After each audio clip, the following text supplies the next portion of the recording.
Sejam todos muito bem-vindos. Aqui, professora Tamílis Cândido. Vou estar com vocês aqui durante todo o nosso entendimento aqui na ressonância magnética. Essa aula é uma aula sobre física da ressonância magnética. É claro que a gente vai se resumir aos aspectos básicos, pelo menos nessa primeira aula. Claro que a gente vai também precisar de aspectos mais ali, mais profundos, né, mais aprofundados de física, quando a gente for falar sobre outros temas, mas essa aula de hoje é uma aula sobre aspectos básicos da física da ressonância magnética, tá? E aí, deixa eu compartilhar com vocês aqui já o que vai ser o nosso estudo, né?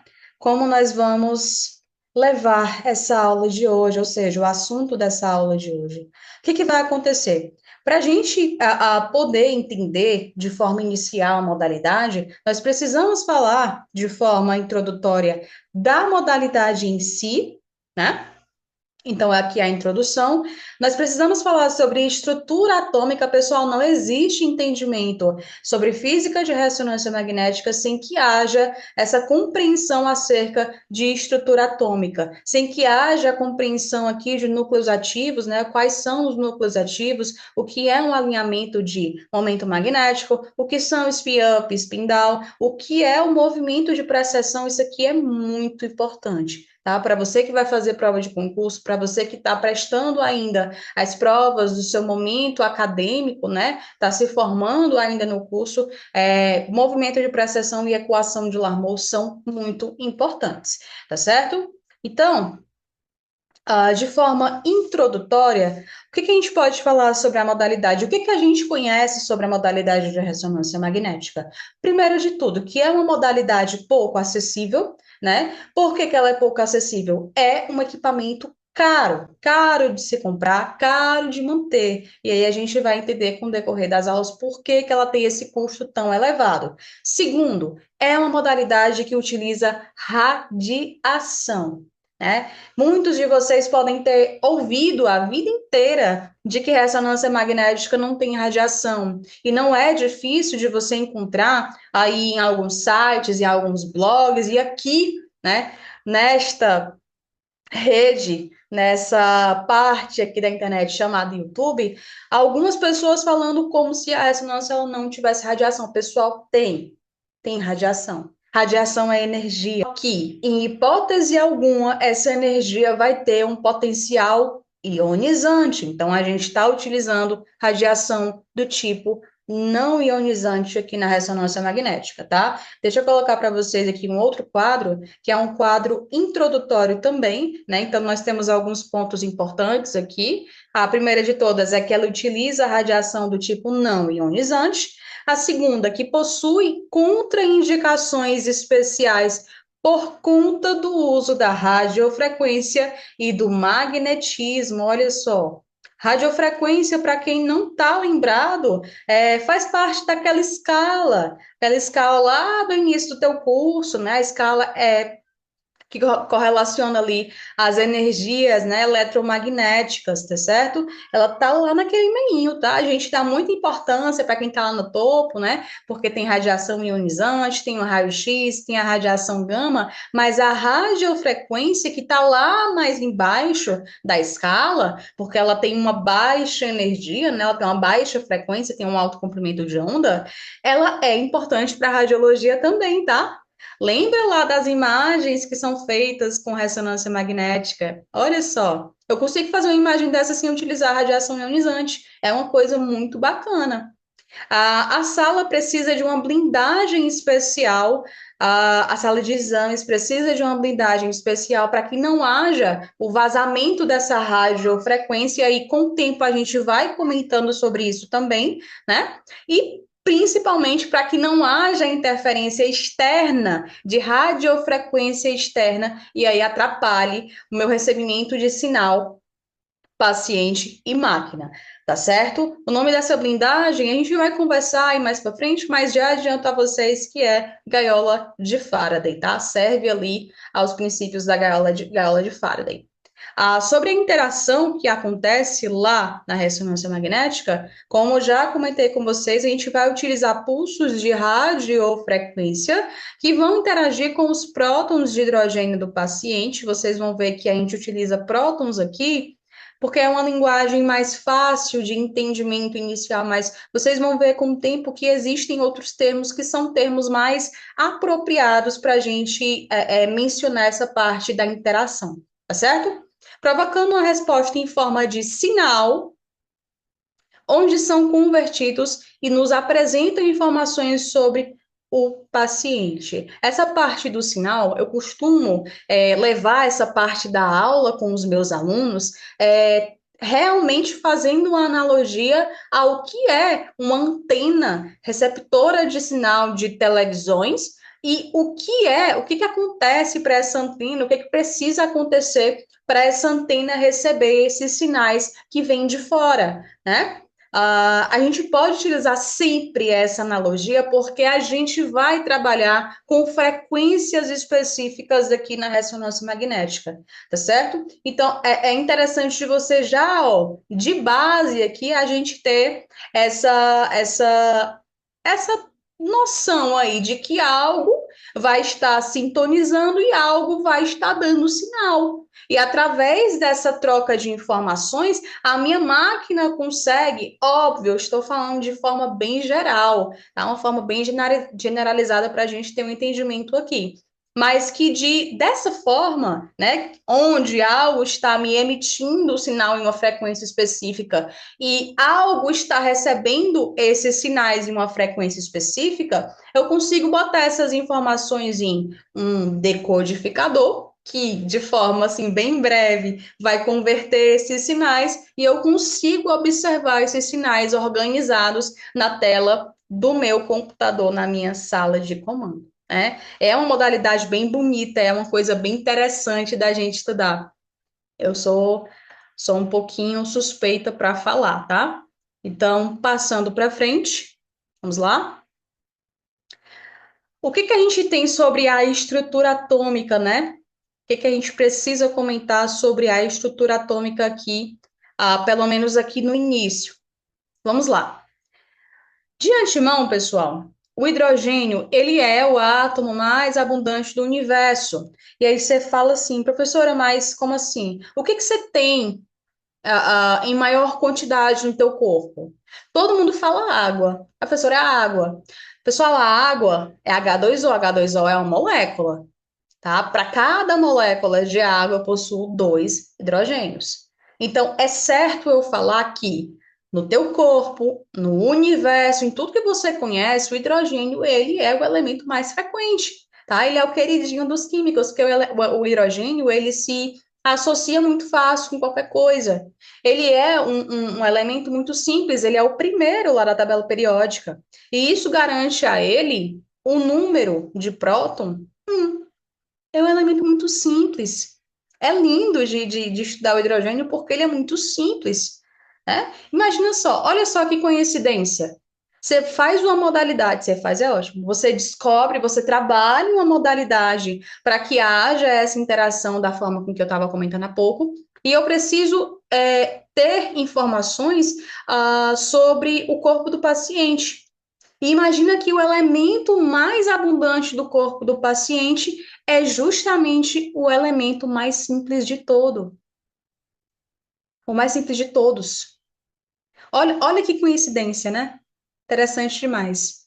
E aí, aqui, ó, também falando sobre, ainda falando, né? A gente vai continuar falando sobre a massa de um elemento, ela é definida pelo núcleo, pessoal, tá? A massa de um elemento, quando a gente fala sobre massa do elemento, entenda que eu estou falando sobre o que está lá no núcleo desse elemento. Se eu digo que o hidrogênio, e aí vamos lembrar, tá? Pelo amor de Deus, lá no núcleo dos elementos eu só tenho prótons e nêutrons. Elétron está lá fora na eletrosfera, certo? Se eu digo que o meu elemento ele só tem um próton, professor, ele só tem um próton, você acabou de falar. Então, o que é a massa do hidrogênio? É um, tranquilo. E o número atômico, professor, o que vocês acham? Número de prótons. Se o hidrogênio, vamos lá, Se o hidrogênio ele tem um próton e um nêutron, a massa já muda, porque é a soma dos dois. A massa ela é definida pela soma de prótons e nêutrons, que são os elementos que estão lá no nosso núcleo. Mas o número atômico ele é relacionado com o número de prótons, tá? Número de prótons, cuidado com isso aí. E aí, esse número de massa, que é a soma entre prótons e nêutrons, ele pode ser par ou ímpar, a depender do elemento que você está tratando, ok? Eu estou falando do hidrogênio, pessoal, ele só tem um próton. Ele é par ou ele é ímpar? Ele é ímpar. Olha que outra coincidência maravilhosa que a gente vai já já entender por que é tão importante, né? Aqui ele está falando para a gente que é um elemento com o mesmo número de prótons e diferente número de nêutrons é chamado de isótopo. A gente tem o isótopo do hidrogênio. O isótopo do hidrogênio que a gente vai comentar agora é um elemento radioativo. Através de procedimentos ali de fissão, fusão nuclear, a gente consegue colocar, a gente consegue preencher esse núcleo com nêutrons, e aí, a partir disso, a gente já não está ali com o núcleo estável. Quando eu falo sobre núcleo estável, eu quero que vocês imaginem que quando eu tenho um equilíbrio entre o que está dentro do núcleo e o que está lá fora na eletrosfera, né? Quando eu tenho esse equilíbrio, eu não tenho porquê, eu não tenho para que emitir radiação em forma de liberar para que eu obtenha estabilidade. Deixa eu colocar aqui uma apresentação para vocês, porque pode ser que facilite. Pode ser que facilite, não, vai facilitar, né? Vamos lá. Quando a gente fala, veja só, deixa eu compartilhar aqui com vocês, vamos lá. Foi? Acho que foi, hein? Então vamos lá. Quando a gente fala, pessoal, sobre um elemento estar instável, veja bem, instável, deixa eu colocar aqui para ficar melhor. Tenho lá um núcleo, tenho um próton, lá fora necessariamente eu vou ter um elétron, certo? Certo? Tranquilo? Isso aqui é o básico. O número de elétrons lá fora precisa ser o mesmo número de prótons lá dentro do núcleo, porque aí eu garanto uma estabilidade de carga, tá? Lembrando que o próton tem carga positiva. Se de repente eu vou lá em um processo artificial, começo a colocar nêutrons ou prótons nesse núcleo, eu já não tenho uma estabilidade lá fora. E o que é que o meu elemento pode fazer para buscar estabilidade? Liberar esse excesso em forma de energia. É daí que surge o decaimento radioativo, mas aí são outras coisas, né? É coisa de outra matéria. A gente não vai trabalhar isso agora. Mas, voltando aqui para a explicação, quando a gente fala que eu tenho um número diferente de nêutron entre um elemento e outro, mas é o mesmo elemento, né? Aqui no caso do hidrogênio utilizado para dados na ressonância magnética, a gente conhece como prótil. O hidrogênio que é radioativo, a gente conhece esse rapaz aí como trítio. O trítio é radioativo. Ele é isótopo do hidrogênio e ele é utilizado para outros fins. Deixa o trítio lá, tá? Deixa o trítio lá na dele, que ele é perigoso. Outra coisa importante aqui, da gente comentar agora, é que quando o número de elétrons é igual ao número de prótons do núcleo, eu disse que esse átomo é estável, né?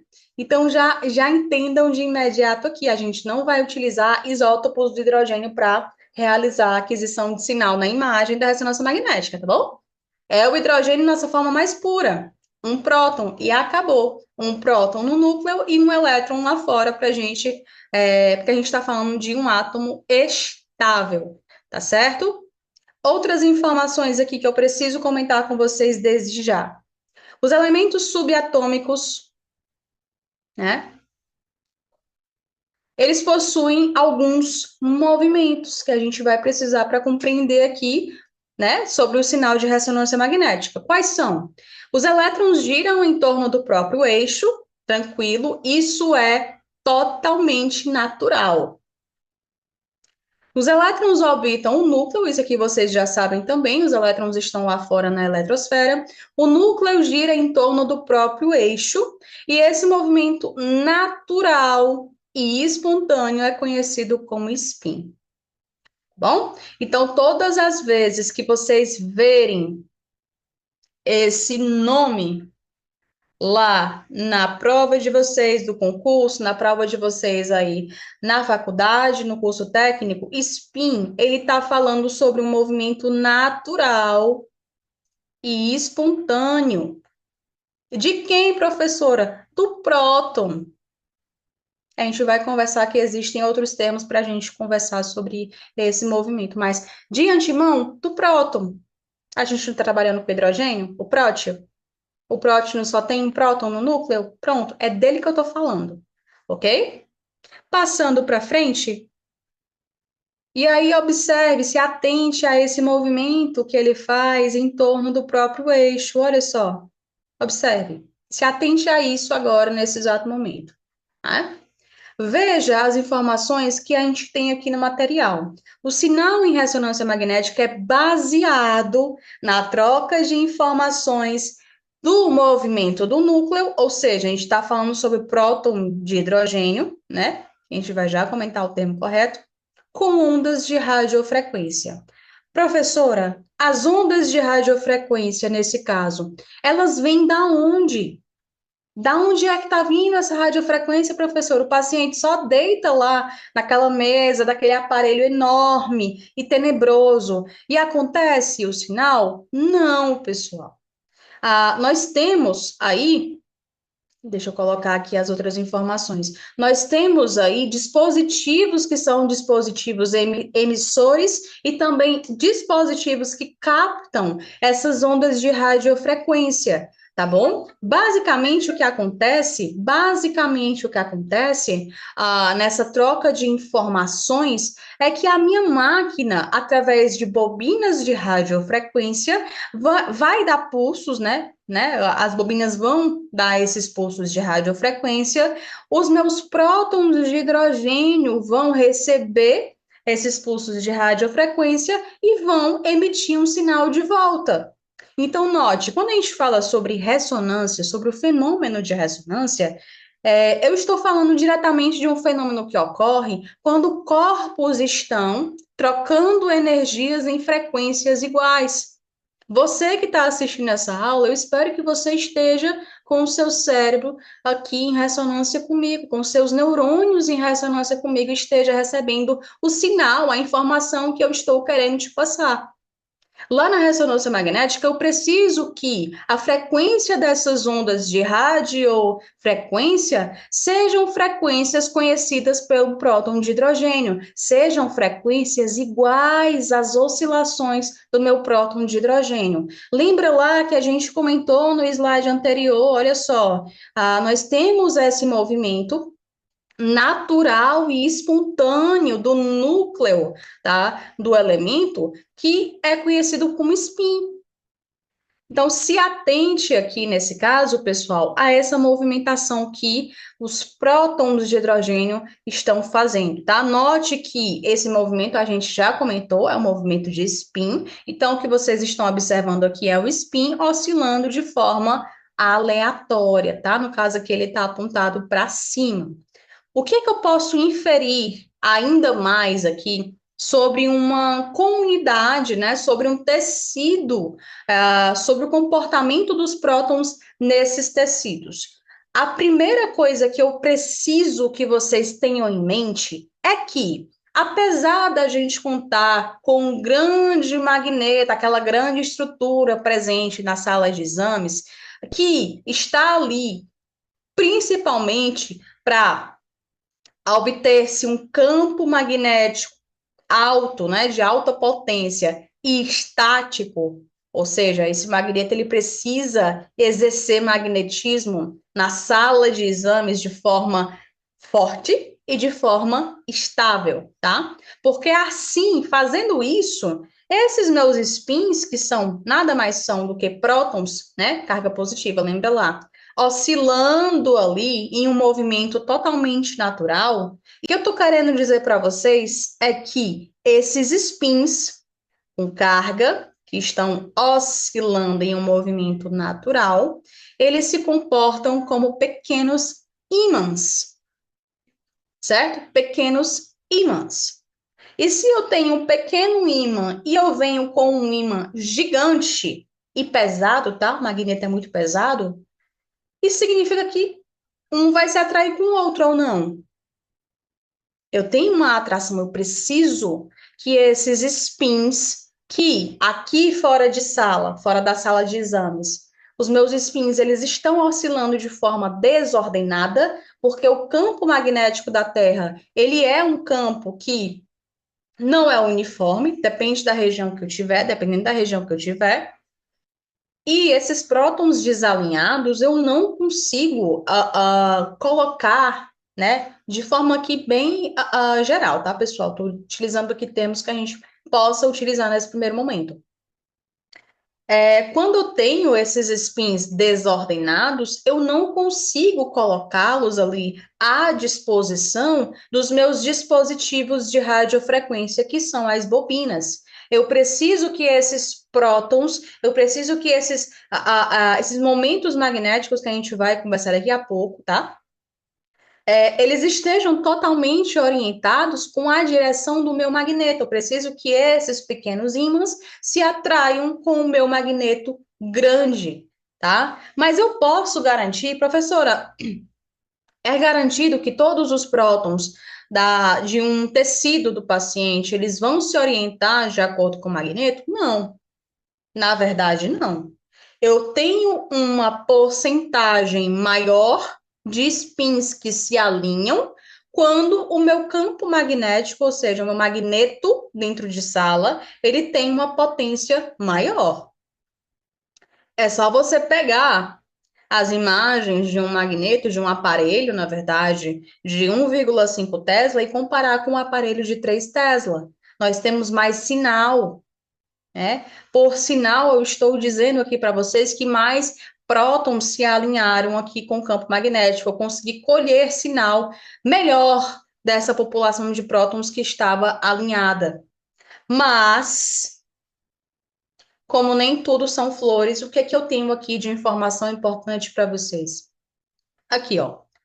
Quando o átomo possui número de prótons igual ao número de nêutrons, ou seja, o número de massa desse elemento é um número par, não há um spin efetivo.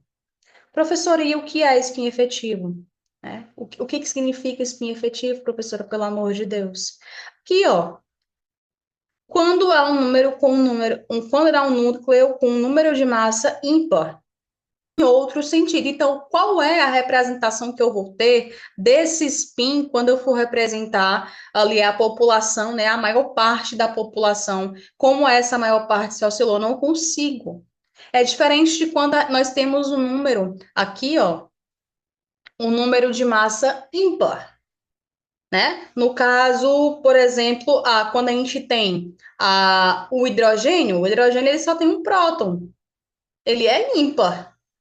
Eu só tenho um único spin para demonstrar como um spin efetivo. Ele só está apontando para uma única direção, tá certo?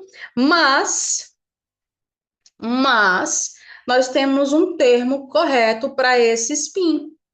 O spin efetivo, pessoal, ou seja, a representação vetorial. Lembra que eu não estou falando ainda, não coloquei ainda esse paciente para realizar o exame. O paciente aqui, ele só entrou na sala, tá? Então, dito isso, esse movimento natural, que é o que a gente conhece como spin, tá? Lembra lá, como a gente conhece como spin, ele vai acontecer de forma organizada, de acordo com o magneto, que é o grande ímã, certo?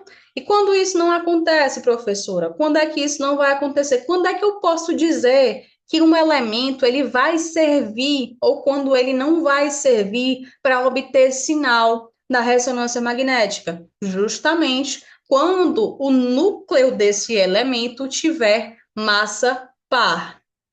Veja só, não conseguir delimitar um spin efetivo, que a gente conhece como momento angular, esse elemento não serve para a ressonância magnética, certo? Eu preciso ter uma população, a maior parte da população se orientando em um sentido específico, certo? Se metade se orienta em um sentido e a outra metade se orienta em outro, eu não tenho um spin efetivo para representar um momento angular necessário para que se obtenha, então, o sinal posteriormente através das bobinas de radiofrequência, tá certo? Interessante isso aqui, tá? Lembra que o spin efetivo, o nosso momento angular, ele só vai ser possível, né? Os elementos só vão ter ali capacidade de interação com a máquina de ressonância magnética se eles tiverem número ímpar da massa atômica. Tranquilo? Para frente. Os núcleos ativos, como a gente já conversou, são núcleos com massa ímpar, e aqui eles estão listados para vocês, olha só. Nós temos o hidrogênio, o carbono, nitrogênio, oxigênio, flúor, sódio e fósforo. Professora, por que eu não utilizo todos eles? Porque eles estão em baixa quantidade quando comparados com o hidrogênio, tá, querido? Só por isso. É só por isso, tá certo? Fora que o hidrogênio é bem simples, né? Um próton. Eu vou querer trocar um próton por 13? Não, mais trabalhoso, né? Então, aqui, ó, só salientando que a gente já comentou também, o isótopo de hidrogênio, também conhecido como próton, número atômico 1, sobre o efeito de um campo magnético externo, possui grande momento magnético, ou seja, grande capacidade de se alinhar com o campo magnético, tá certo? E aí, né? Falando ainda sobre os núcleos ativos e as características que eles precisam ter para que se obtenha sinal na ressonância magnética, tá aí dois pontos importantes para vocês. Precisam ter um número de massa ímpar, possuem capacidade de alinhamento na presença de campo magnético externo, o qual a gente conhece como magneto. Tranquilo? E aí, falando sobre esse alinhamento que vai acontecer com esses núcleos ativos, é importante salientar já com vocês que nem todos os prótons de hidrogênio vão se alinhar, nem todos os prótons de hidrogênio vão se alinhar com o magneto. Por quê, professora? Os núcleos de hidrogênio possuem energias em duas formas: energia alta e energia baixa. Isso está diretamente associado, olha só, com os seus momentos magnéticos, que em núcleos de baixa energia se associam paralelamente ao campo externo. Ou seja, o que eu estou querendo dizer para vocês aqui? Se o magneto, lembra lá, o grande ímã, na interação com o pequeno ímã, que no caso aqui a gente está falando sobre os núcleos de hidrogênio, se o grande ímã diz que esses núcleos têm que se direcionar para cima, tá? Tem que se direcionar para cima. Os núcleos de hidrogênio que se direcionarem conforme essa ordem do magneto são núcleos de baixa energia, tá certo? E núcleos de alta energia, em contrapartida, eles têm os seus momentos magnéticos, ou seja, essa rotação de spin, se alinhando de forma contrária ao que o campo magnético externo está decidindo ali por aquela população de prótons. Isso é bom, professora? Os núcleos de alta energia, eles participam da imagem se eles estão orientados de forma antiparalela ou contrária ao campo magnético da sala? Não. Não existe participação de próton de hidrogênio que se alinha contrário ao que o campo magnético está pedindo. Tá certo? Não existe. E nós temos nomes específicos para esses tipos de energia. Aqui no caso, se eu estou falando de baixa energia, necessariamente esses caras aqui eles vão se alinhar paralelamente ao campo magnético do magneto. E isso significa que eles participam da imagem de forma ativa. Esses são os meus spin-up. Em contrapartida, quando eu falo que os meus núcleos eles se alinharam antiparalelamente ao campo magnético da sala, ou seja, o magneto, eu digo que eles têm alta energia, ou seja, não participam da imagem, e a gente conhece esses caras aqui como spin down. Tranquilo? Outra coisa importante, olha só, na ausência de um campo magnético, deixa eu marcar aqui para vocês, na ausência de um campo magnético, os vetores estão desalinhados, a gente conversou sobre isso. O campo magnético da Terra, pessoal, não é um campo todo alinhado não, tá? Ele não é um campo uniforme, não. Dependendo da região que você esteja, você vai sentir, né? Seus prótons vão sentir esse magnetismo de forma diferenciada. Da mesma forma com que, quando eu tenho um campo magnético estático externo, esses momentos magnéticos, a grande maioria deles vai se alinhar com B0. B0 aqui é o magneto, tá, pessoal? E aí, o terceiro ponto: alguns momentos magnéticos não se aliam e ficam alinhados de forma antiparalela. Esses são os nossos spin down, não participam da imagem e eles vão ser menores ao passo que eu aumento a potência do meu magneto, ok? Sobre esse alinhamento, a gente já está finalizando a aula. Vamos lá, se concentra. Que eu posso aqui falar para vocês? Que os fatores responsáveis pelo alinhamento do núcleo, né, são a potência do campo magnético, ou seja, a potência do B0 que a gente mede em Tesla, ok?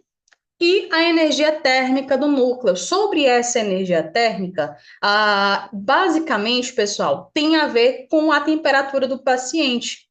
Tá? E aí a gente não considera essa parte como uma parte fundamental aqui para a gente decidir sobre qual próton vai se alinhar ou não. Basicamente, a literatura está aqui, a Catherine Westbrook, ela diz para a gente que o que vai inferir mesmo, o que vai interferir mesmo nessa questão do alinhamento vai ser a potência do campo magnético, ou seja, a potência do nosso magneto medida em Tesla, ok? O momento magnético efetivo é representado por vetores, está aqui, né, grandão, conhecido como vetor de magnetização efetiva. Então, vamos lá. Eu tinha o spin efetivo quando a gente estava lá, basicamente, só com o paciente ali sob efeito da sala, mas quando o paciente ele vai, né, ele se posiciona para dentro do magneto, olha lá, quando ele se posiciona para dentro do magneto, eu já tenho um vetor de magnetização efetiva, ó, representado aqui no caso para a literatura, né, como uma grande seta, né, um grande vetor apontado para cima. Geralmente é assim que vocês vão encontrar nas outras literaturas também. Então, basicamente, pessoal, é interessante da gente salientar que esses vetores que estão antiparalelos aqui, representados pelo VME antiparalelo, eles não vão ter capacidade de troca de informação com as ondas, né, das radiofrequências advindas das bobinas de radiofrequência, tá certo? Porque eles não estão alinhados com o B0. Vamos lá. Se eu estou tentando te passar a informação, tá? Você e mais 10 na sala, e só você não quer escutar, e os outros 9 escutaram, compreenderam, eu não vou perder tempo com você que não quer escutar. Eu vou me prender às pessoas que entenderam o conteúdo e estão querendo entender cada vez mais o conteúdo, entende? E isso aqui vai reduzindo esse número, essa população aqui que se alinhou antiparalelamente, ela reduz ao passo que eu aumento a potência do meu magneto. Tá certo? Isso está totalmente direcionado aqui com essa capacidade de alinhamento dos nossos vetores, tá certo? E aí, por último, e não menos importante, em hipótese alguma, isso aqui é um assunto irrelevante. Movimento de precessão, pessoal, movimento de precessão é um movimento, olha só, induzido. O movimento de precessão é um movimento induzido por conta de campo magnético externo, que no caso a gente está falando de B0, né? Bzinho, como vocês quiserem falar. Ele produz uma rotação adicional nos momentos magnéticos que lembra momento magnético natural. natural, certo? A essa rotação induzida pelo magneto damos o nome de precessão. Esse movimento ocorre em uma frequência específica, que é a frequência precessional, medida em megahertz. Pessoal, é através dessa movimentação induzida, é através dessa frequência que esse movimento de precessão vai acontecer, que a gente consegue ter troca de informação entre bobina e paciente. É através desse movimento aí, movimento de precessão. Isso é questão de prova, tá? Não vai me colocar na prova que é através do momento magnético que a gente consegue obter a frequência específica. Não. É através do momento de precessão. Porque senão você concorda comigo que a gente conseguiria fazer ressonância fora de sala? Faz sentido, né? E que fora de sala a gente também tem um campo magnético natural. E nem por isso eu estou conseguindo fazer o exame aqui fora. Tranquilo?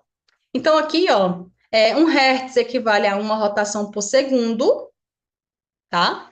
Mas 1 MHz equivale a 1 milhão de rotações por segundo. É através da frequência dessa rotação adicional ao qual nós definimos de precessão que eu vou induzir pulsos de radiofrequência na mesma frequência de precessão e o meu próton vai se comunicar com a minha máquina. Olha que coisa linda.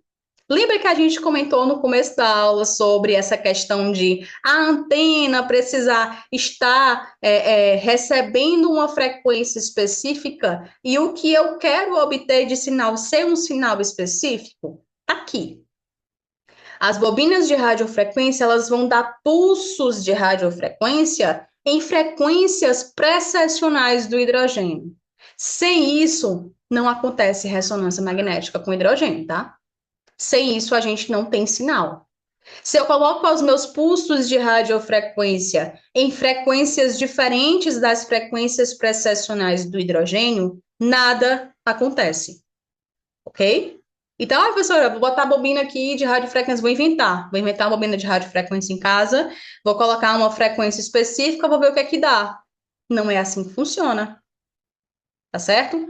Não é assim que funciona. Você sabe muito bem da televisão de casa, aqueles walk-talk, né? Que a gente precisa sintonizar uma frequência específica que alguém em alguma parte do mundo esteja na mesma frequência e a gente consiga se comunicar. É claro que lá, ondas de rádio também, né? Então, assim, pessoal, eu preciso ter frequências iguais para que haja a obtenção, a captação do sinal do próton, né? Que a gente viu que são através dos movimentos precessionais e da minha máquina. Só a partir disso, só a partir dessas duas coisas, eu consigo obter sinal em determinado tecido. Tranquilo? Show de bola? A última parte dessa aula é sobre isso aqui, ó. Equação de Larmor. Professora, a radiologia tem cálculo? Tem muito, muito, tá? Fique tranquilo. Aqui na frequência precessional, né, que ele calcula, a equação de Larmor calcula a frequência precessional, ou seja, para saber como é que esse próton de hidrogênio está se comportando com o magneto de 3 Tesla, com o magneto de 1 Tesla, qual é a frequência que eu preciso utilizar para aquele hidrogênio, para que a minha bobina lance um pulso de radiofrequência naquela frequência, é através desse cálculo da equação de Larmor, tá, pessoal? E aí, como vocês já devem ter entendido, se eu tenho uma potência menor da minha máquina, um magneto de 1,5, eu tenho essa movimentação acontecendo em uma frequência, no caso aqui a gente está falando do próton, né? O próton, ele está se movimentando em uma frequência específica. Mas se eu coloco o magneto de 3 Tesla, opa, não vai ser a mesma coisa. É diferente. É um ímã mais forte. Será que os meus prótons vão se comportar da mesma forma? Não vão, pessoal. É diferente. E para isso a gente tem um cálculo. Professora, a gente que está lá na sala de comando, a gente que faz esse cálculo é para programar a bobina? Não, pelo amor de Deus, né? Não, aí é demais, tá certo? Mas esse cálculo existe e esse cálculo pode estar na sua prova. Como é que é feito esse cálculo, professora? Vamos lá. Eu pego ali, né, equação de Larmor, representado por essa sigla. Eu tenho a constante, né, giromagnética ou razão giromagnética, e multiplico isso aí pela potência do campo magnético. O que é que eu estou dizendo para vocês aqui em outros termos? Que a frequência precessional, ela depende da constante do hidrogênio e essa constante ela vai aumentar de acordo com a potência do campo magnético.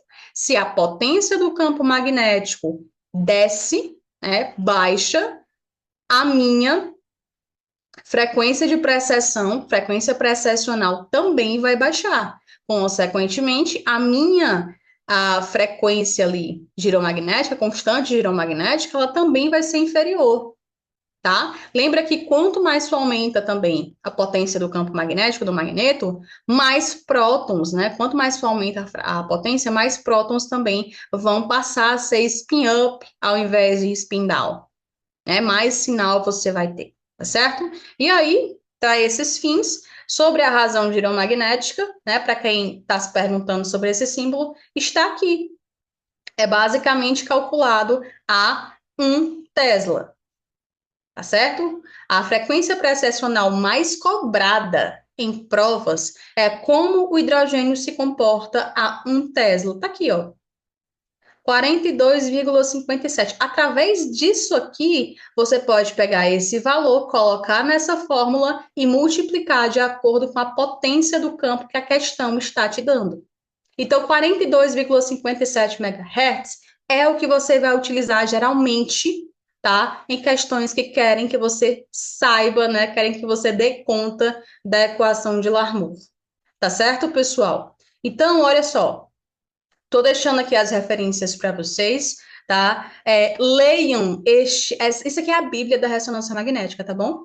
Catherine Westbrook, a quarta edição, é muito bom. Também tem o Alma Inácio da Nóbrega, é muito bom. Tem coisas lá que a gente consegue tirar algumas informações que a gente consegue tirar sobre essa parte da física da ressonância magnética que são extremamente importantes, principalmente para concurso.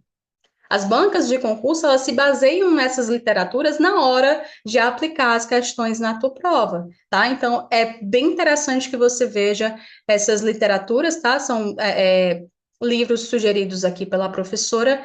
Lembrando também, antes de finalizar, que existe um documento anexado a esse vídeo, é um documento de PDF, é um documento com questões autorais, que são questões embasadas nessa aula, e essa aula de hoje foi embasada nessas literaturas, tá certo? Eu vejo vocês muito em breve, eu pretendo colocar mais vídeos aqui nessa conta do YouTube para que a gente possa conversar mais e mais sobre ressonância, sobre tomografia, tá certo? Esse QR Code é o QR Code do meu Instagram profissional e eu espero que nós tenhamos aí outros encontros muito em breve, certo?